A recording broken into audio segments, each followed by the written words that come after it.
Murder, लूट और डकैती जैसे जघन्य अपराधों में शामिल बदनाम भी जब पहली बार तिहाड़ जेल की सलाखों के पीछे पहुंचता है तो उनके पसीने छूट जाते हैं। जब आंख खुलती है तो सादा कुर्ता पहने एक आदमी जिसके हाथों में चाबियों का गुच्छा होता है और उसके साथ एक सिपाही भी, वो कैदियों की गिनती करना शुरू करता है। जेल में सुबह की शुरुआत यहीं से होती है। जब आप कोर्ट में आत्मसमर्पण करते हैं या आपको गिरफ्तार कर जज के सामने पेश किया जाता है, उसके बाद आपको जेल ले जाया जाता है। हाथों में हथकड़ियां लगाकर कोर्ट हाजत की ओर ले जाया जाता है। हाजत के मुख्य दरवाजे पर तलाशी भी होती है। फिर आपको हाजत के कमरे में ले जाया जाता है जो बहुत ही बदबूदार होता है। बदबू की एकमात्र वजह यह है कि उस कमरे से ही सटा बहुत ही गंदा शौचालय होता है। शौचालय के चारों ओर इतनी गंदगी रहती है जिसे देखकर कहा जा सकता है कि स्वच्छ भारत अभियान सिर्फ तस्वीरों में ही नजर आता है। 2 घंटे के बाद सभी कैदियों को गाड़ी में भरकर जेल की ओर ले जाया जाता है। मुख्य दरवाजे के अंदर जाने के साथ ही एक आदेश आता है कि सारे कैदी लाइन में लग जाओ और जो नया कैदी है वो अलग से खड़े हो जाओ। जेल गेट पहुंचने के बाद कैदियों की जांच शुरू होती है। जेल में जांच का तरीका आज भी पुराने जमाने का ही है। आधुनिकता के इस दौर में भी एक एक कैदी के सारे कपड़े उतरवाकर उनकी तलाशी ली जाती है। देश का आधुनिकीकरण हो गया है, लेकिन आज भी कारावास में कैदियों की जांच करने का कोई आधुनिक तरीका नहीं है। सभी कैदियों को एक एक कर दोष सिद्ध कैदी के सामने नंगा होना पड़ता है, वो भी सार्वजनिक तौर पर, जहां चारों ओर महिला और पुरुष पुलिसकर्मी मौजूद रहते हैं। कैदियों के मानवाधिकार का हनन करते हुए तथा उनको अपमानित करते हुए उनकी गुप्तांगों की भी तलाशी ली जाती है। ये कहना बहुत ही अजीब लगता है कि तलाशी लेने वाला कोई पुलिस या जेल अधिकारी नहीं होता है, बल्कि वो खुद एक दोष सिद्ध कैदी ही होता है।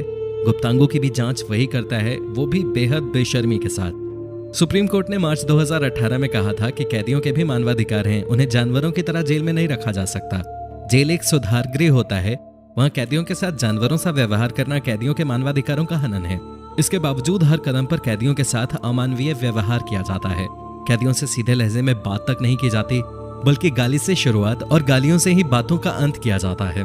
तलाशी तथा जेल प्रक्रिया पूरी होने के बाद अंदर ले जाया जाता है।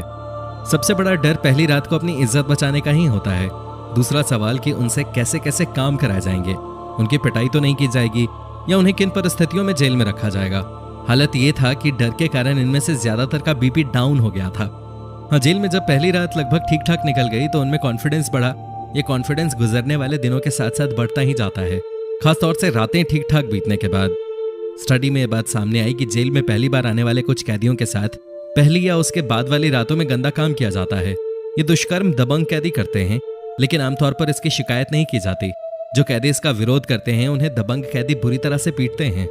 पिछले साल एक कैदी के साथ सॉडमी का केवल एक मामला ही ऑन रिकॉर्ड सामने आया था, वरना अधिकतर जेल की 4 दीवारी के अंदर ही दफन होकर रह जाते हैं। कैदियों ने बताया कि कमजोर कैदियों या फिर छोटे मोटे अपराध करने के बाद जेल में आने वाले कैदियों से वहां के कुख्यात कैदी अपना काम कराते हैं।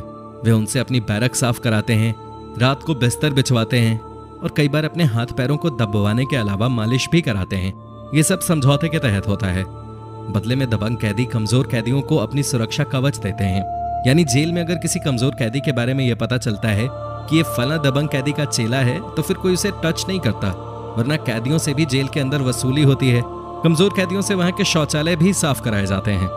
तो दोस्तों, अगर कभी आप तिहाड़ जेल गए हो तो हमें कमेंट सेक्शन में यस लिखकर जरूर बताएं। और दोस्तों, अगर वीडियो अच्छी लगी तो इसे लाइक करें और अपने दोस्तों के साथ शेयर करें और हमारे चैनल को सब्सक्राइब जरूर कर लें ताकि आने वाली नई वीडियो की नोटिफिकेशंस आपको मिले सबसे पहले। धन्यवाद।